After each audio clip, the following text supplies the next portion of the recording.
Shalom, shalom, bien-aimé de Dieu, à toi mon frère, ma soeur, chers auditeurs et auditrices de notre plateforme Le Pain Quotidien, que la grâce et la paix du Seigneur reposent sur nous avec abondance au nom de Jésus-Christ. Alors ce matin, je me réjouis de ce que Dieu me fait la grâce et me donne l'opportunité de pouvoir parler sur notre plateforme Le Pain Quotidien et je prie afin que ce message te trouve en bonne santé au nom de Jésus-Christ de Nazareth. Je voudrais bénir le nom du Seigneur pour la vie de tous les hommes de Dieu sur cette plateforme qui nous enseignent chaque jour que la grâce de Dieu repose sur la vie de ses serviteurs au nom de Jésus-Christ. Alors, je suis le pasteur Athanas pour le pain de ces jours. Notre thème du mois est les choix de destinée. Le thème de la semaine, un bon mariage. Le thème sur lequel m'est donné de parler en ces jours est un joug étranger. Tiré du livre de 2 Corinthiens, le chapitre 6, le verset 14. La Bible dit: ne vous mettez pas avec les infidèles sous un joug étranger, car quel rapport y a-t-il entre entre la justice et l'iniquité? Ou qu'y a-t-il de commun entre la lumière et les ténèbres? Amen. Que Dieu bénisse sa parole. Qu'y a-t-il de commun entre la lumière et les ténèbres? Il n'y a rien en commun entre la lumière et les ténèbres. Alors je prie afin que les ténèbres qui recouvraient nos vies, qui recouvraient nos maisons, qui recouvraient nos familles soient dissipées au nom de Jésus-Christ de Nazareth, et que tout joug étranger qui était sur nous et qui faisait de nous des esclaves nous libère aujourd'hui par la puissance du Saint-Esprit de Dieu au nom de Jésus-Christ de Nazareth. Alors nous voyons dans ce texte biblique comment est-ce que l'apôtre Paul est en train d'exhorter les Corinthiens à cause de ce qu'il y avait à cette époque dans l'Église, et l'apôtre Paul était en train d'exhorter les chrétiens, d'exhorter ses enfants en Christ, les Corinthiens, à rester fidèles à Dieu et à ne pas se mettre, à ne pas s'associer avec les gens qui sont infidèles, parce que les infidèles sont déjà sous quelque chose, sous un joug étranger. Les infidèles, à cause de leur infidélité, sont déjà sous la pression de la malédiction. Parce que les infidèles sont des gens qui ont violé l'alliance qu'ils avaient établie avec une personne. Lorsque un homme ou une femme infidèle, elle viole l'alliance il viole l'alliance qu'il a établie avec cette femme, ou elle viole l'alliance qu'elle a établie avec cet homme-là lorsqu'il se mariait. Donc, un infidèle est une personne qui a violé son alliance, qui a renié sa parole donnée à une personne. Et l'apôtre Paul est en train de dire aux Corinthiens: ne vous mettez pas avec ce genre de personnes, parce que en vous mettant avec ce genre de personnes, vous serez sous un joug étranger, vous serez sous le poids de la malédiction, parce que ces personnes-là sont déjà maudites à cause du fait qu'elles ont été infidèles. Alors je veux exhorter un chrétien, un enfant de Dieu, une personne qui veut avoir une foi sincère, une marche chrétienne sincère devant Dieu. Bien-aimé, dans ta marche chrétienne, tu rencontreras des personnes qui sont appelées dans la Bible des infidèles. Les infidèles sont des gens qui désobéissent à la voix de Dieu. Et les infidèles sont des personnes qui sont déloyales. Les infidèles sont des personnes qui ne se soumettent pas à Dieu. Les infidèles sont des personnes qui se rebellent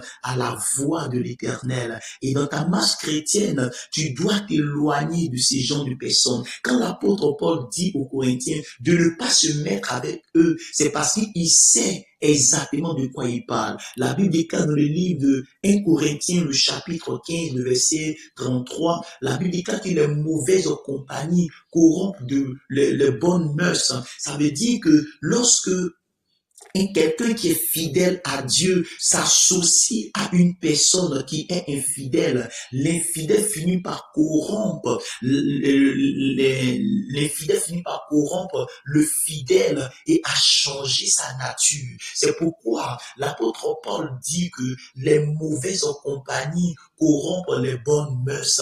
Lorsque tu as quelque chose de bon en toi, lorsque tu as la crainte de Dieu en toi, lorsque tu marches dans les voies de l'Éternel et que tu t'allies à une personne qui est infidèle, qui lui désobéit à Dieu, cette personne finira par t'entraîner dans sa désobéissance. Par sa désobéissance. Vous voyez dans le jardin d'Éden, la Bible déclare que après que Ève ait fini de manger le fruit, elle a aussi donné de ce fruit à son mari. Lorsque vous êtes aux côtés d'une personne qui est infidèle, elle mangera son fruit d'infidélité et elle vous donnera aussi de manger son fruit d'infidélité, afin que vous deux, vous demeuriez sous un joug étranger. Mais je déclare en ces jours que tout programme des ténèbres autour de ta vie, afin de pouvoir t'attirer dans l'infidélité, pour que tu demeures sous un joug étranger, que ce projet des ténèbres soit nul et sans effet sur ta vie, au nom puissant de Jésus-Christ de Nazareth. L'infidèle est celui qui a trahi son alliance, c'est celui qui s'est dégagé de son engagement. Et à cause de cela, il est sous malédiction. À cause de cela, à cause du fait qu'il a trahi son alliance, et il y a une certaine malédiction qui le suit.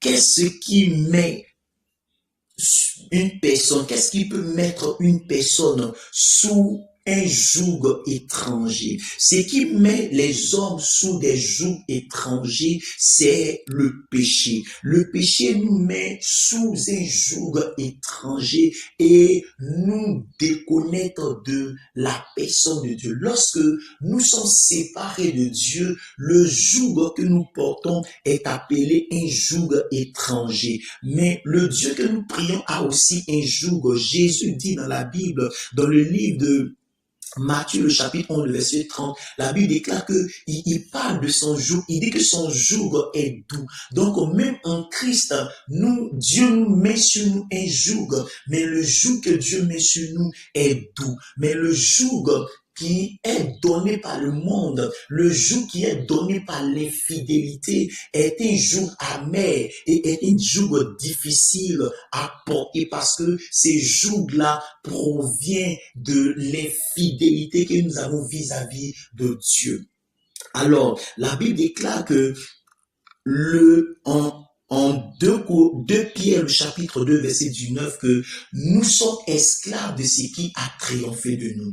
Lorsque le péché triomphe de nous, lorsque nous devenons infidèles et que le péché triomphe de nous, le péché nous rend esclaves et le joug du péché pèse sur nous de telle sorte que nous ne pouvons plus demeurer dans la fidélité de Dieu. Alors ce matin, je suis venu exhorter une personne à s'éloigner de l'infidèle et à s'attacher à Dieu, à s'attacher à tout ce qui peut contribuer à te rendre fidèle à Dieu, à t'attacher à tout ce qui peut contribuer à te garder dans la présence de Dieu, parce que en dehors de la présence de Dieu, nous rentrons sous un joug étranger. En dehors de la présence de Dieu, nous sommes obligés de nous associer à des infidèles qui vont nous introduire sous leur joug étranger.